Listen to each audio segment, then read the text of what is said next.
canal Futebolaço, eu sou o Dieguinho. Bom, galera, tá entrando no ar o nosso terceiro girão de notícias do dia e, como sempre, com bastante informação. Vocês estão vendo que tá rolando um jogo aqui atrás, tá finalizando já o jogo do Bahia e eu vou trazer para vocês aí o girão da rodada desta terça-feira. Também foi publicado na parte da tarde o balanço do Vasco, onde foi apresentado um superávit de 120 milhões de reais. Eu vou trazer um pouco mais de detalhes dessa situação. Teve um empréstimo do presidente Jorge Salgado de 26 milhões de reais no balanço do Vasco da Gama e também alguns jogadores especulados, mudança no time do Vasco para o jogo contra a Ponte Preta, e o Juninho realmente está contundido e vai ficar fora de pelo menos 2 jogos aí do Vasco da Gama. Bruno Nazário chamou Zé Ricardo de canto e falou: ó, quero jogar mais nessa posição aí não, tá me atrapalhando. Enfim, tem bastante coisa importante pra gente tratar nesse vídeo. Eu vou chamar a vinheta e após a vinheta eu trago pra vocês essas e outras informações. Passando aqui para agradecer o Dieguinho do canal Futebolaço e a 1xBet por mais essa camisa do Vascão. Com essa daqui já é a terceira, hein?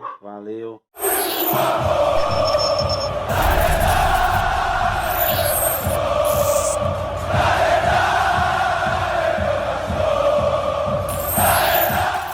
Bom, galera, agora que a vinheta já rodou, eu vou pedir para tu deixar aquele like marotaço que ajuda a gente bastante. E claro, se for a primeira vez aqui no canal, não esqueça de se inscrever, ativar o sininho das notificações, além também de seguir a gente lá no Instagram. Beleza? Bom, antes de eu trazer as primeiras informações, eu venho te lembrar que tá rolando um sorteio de 4 camisas do Vascão em parceria com a 1xBet. E você que quiser participar, corre. Clica aqui, ó, no primeiro comentário fixado do vídeo, se cadastra no site da 1xBet, faz um pequeno depósito de R$5, tira um print e manda o comprovante pro e-mail do canal que tá aqui, ó, na descrição do vídeo para você não copiar errado. Futebolaco2019@gmail.com. Além de participar do sorteio, você ainda pode ganhar uma grana bem bacana, porque a 1xBet é o maior site de apostas do mundo. Eles pagam rápido e pagam muito bem. Vem pra 1xBet. A 1xBet é parceira do canal Futebolaço. O link tá aqui, ó, no primeiro comentário fixado. Bom, vamos começar o vídeo aí falando das mexidas no time. Vitinho realmente contundido, fora do jogo, e também Juninho teve a mialgia na coxa, voltou a treinar com o grupo hoje, foi reavaliado, não sente dores, mas vai passar um processo de transição na parte física. Ele teve uma mialgia na coxa direita, segundo apurou o Globoesporte.com. Ele não deve jogar contra a Ponte Preta amanhã e também fica fora do jogo da Tombense no final de semana lá em Muriaé. Ele deve ficar disponível para o jogo em São Januário no meio da semana que vem. Beleza? Bom, segundo apurou o Globoesporte.com, o Zé Ricardo está insatisfeito com as atuações do time e vai mexer na equipe. O treinamento de hoje foi fechado, não foi liberado para a imprensa e algumas pessoas chegaram a pescar algumas informações de que o Zé Ricardo vai tentar um time mais para frente e mais leve. Com isso, surge a especulação do Riquelme ganhar uma vaga na lateral esquerda no lugar do Edmar e também o Gabriel Peck ganhar novamente uma vaga no time. Informação confirmada pelo GE que o Gabriel Peck treinou hoje como titular. Os jogadores que vinham jogando de beirada no Vasco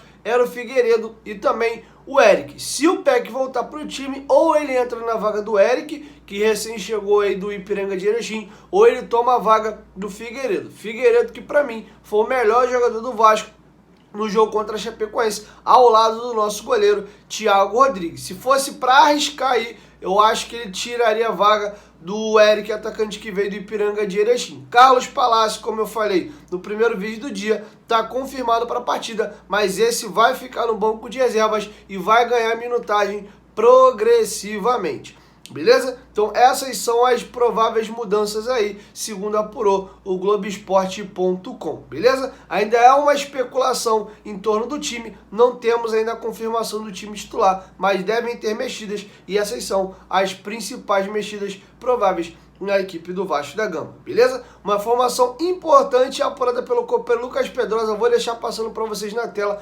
Bruno Nazário teve uma conversa particular com o Zé Ricardo e pediu ao treinador para jogar na sua posição de origem, que é meia, camisa 10, meia armador. O Bruno Nazário, as 2 vezes que ele jogou centralizado no Vasco, ele teve ótimas atuações e foi muito bem. Todas as vezes que ele teve que jogar deslocado de ponta direita, ele sempre foi muito mal.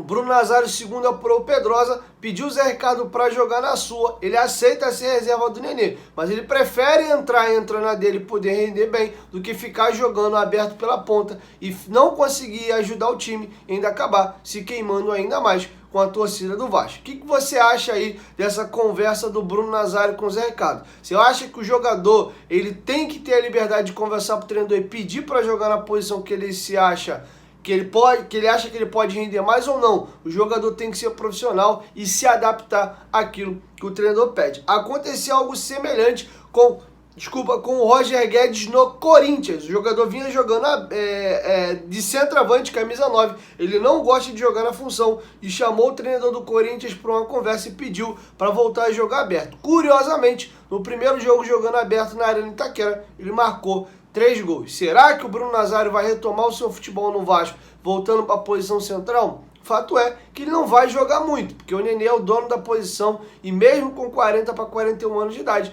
sai quando é substituído já nos minutos finais. Enfim, quero te ouvir, deixa sua opinião aqui embaixo nos comentários. Beleza? E bom, vamos dar um girão da rodada aí, vamos trazer para vocês as informações de como acabou a tabela do Campeonato Brasileiro da Série B nesta terça-feira. Mas antes, gostaria de te lembrar que o Vasco publicou o balanço. E segundo o balanço publicado pelo Vasco da Gama, teve um superávit ali de 120 milhões de reais. Muito em função do acordo que foi feito do refinanciamento da dívida do Vasco com a parte tributária. O Vasco conseguiu um deságio ali na casa de 100 milhões de reais. Teve venda de Thales Magno também e teve aquela demissão em massa de funcionários. Com isso, o Vasco conseguiu enxugar a sua despesa, aumentou a venda de atletas. O Vasco teve um aumento de venda de jogadores aí na casa de 20 milhões de reais. E esse refinanciamento da dívida do Vasco conseguiu fazer um deságio aí na sua dívida. E também consta no balanço que o presidente Jorge Salgado tirou 26 milhões de reais do bolso e emprestou ao Vasco da Gama na temporada passada. Além disso, tivemos também 2 empréstimos que o Vasco pegou junto ao Banco Safra, cada um na casa de 7 milhões de reais, beleza? E bom, vamos virar a chavinha agora e vamos falar da rodada. Eu vou trazer para vocês agora o resultado das partidas e como ficou a classificação da Brasileirão da Série B após os jogos dessa terça-feira. Bom, a situação é a seguinte, tivemos 6 jogos hoje na rodada e a classificação é: Bahia, o primeiro colocado com 10 pontos, venceu o seu jogo. A Chapecoense venceu por 3-0 fora de casa o Novo Horizontino, é a segunda colocada com 8 pontos. O Sport venceu o placar magrinho dentro da Arena do Retiro por 1-0 e tem 8 pontos. E o Cruzeiro venceu o seu jogo em casa contra o Londrina por 1-0 e fecha o G4 com 7 pontos. Os jogos de hoje foi: Sport venceu o Ituano por 1-0. A Chapecoense venceu o Novo Horizontino fora de casa por 3-0. E olha, esse 3-0 aí, com 2 gols assim, bizarro. Nem time de várzea toma os gols que o Novo Horizontino tomou. Depois vocês pegam os melhores momentos aí e vê as 2 falhas assim, porra, de campeonato de rua mesmo, de bizarro. 2 falhas assustadoras que tu fica até meio com as orelhas em pé aí com os 2 gols que o Novo Horizontino tomou. Vale a pena procurar os gols, senão o jogo teria sido 1-0 para Chapecoense. O Brusque venceu o CSA por 2-0. O Vila Nova até abriu o placar, mas empatou com a Tombense. O jogo foi 1-1. E o Bahia ganhou o Sampaio Corrêa em casa por 1-0. E o Cruzeiro, que eu já mencionei, venceu o jogo do Londrina por 1-0. Com isso, o Vasco vencendo a Ponte Preta amanhã, no máximo, o Vasco chega aí à 6ª colocação. Porque o Brusque, que é o 5º colocado, ele tem 6 pontos, tem 2 vitórias. O Vasco, como vem de 3 empates, no critério de desempate, ele vai a 6 pontos e fica aí com uma vitória apenas. Lembrando que outras equipes podem acabar ainda a rodada à frente do Vasco, caso o Vasco vença. Como, por exemplo, a equipe do Criciúma, que tem 4 pontos e vencendo o Guarani fora de casa, ele chega a 7 pontos. A equipe do Guarani é o lanterna com 1 pontinho, vencendo vai a 4. O Operário e o Grêmio, ambos têm 4 pontos, qualquer um dos dois vencendo o jogo vai a 7. O Vasco, para ultrapassar os dois, tem que acabar empatado o jogo, para os dois ficar com 5, o Vasco vencendo e a 6 pontos. E também temos o jogo entre CRB e Náutico. O Náutico tem 3 pontos vencendo, vai a 6. E possivelmente aí, possivelmente não, ficaria à frente do Vasco pelo critério de desempate. O Náutico chegaria à sua segunda vitória. E o CRB tem 1 ponto, esse aí chegaria só até 4 pontos. Beleza? E sobre aquela situação de jogar dentro da zona de rebaixamento, o jogo entre Guarani e Criciúma é antes do Vasco, pouco antes, meia hora antes, então vai estar acontecendo naquele momento ali. O CRB já vai ter jogado com o Náutico. Se o CRB vencer o Náutico, o CRB passa o Vasco e mais uma outra equipe, é isso. O Vasco só entra na zona de rebaixamento se a bola rolar às 9h30, a equipe do Guarani estiver vencendo o Criciúma e no jogo das 7 horas da noite a equipe do CRB tiver vencido o Náutico, beleza? Então amanhã nós temos essa rodada aí, os 4 jogos vão ser amanhã mesmo, 2 jogos às 7, 1 às 9 e o Vasco da Gama fecha a rodada a partir das 9h30. E curiosamente, a gente olhando o G4, nós temos Bahia, Chape, Sport e Cruzeiro. Das 6 equipes aí mais tradicionais e que vem frequentando há mais tempo a Série A, o Vasco e o Grêmio estariam ficando de fora. E eu diria que pelo andar da carruagem, né, essas equipes aí vão brigar mesmo pelo acesso. Então Vasco e Grêmio, 2 gigantes aí somado ao Cruzeiro, são as equipes que vão ter que dar uma rebolada para ver se tira a Chape, o Sport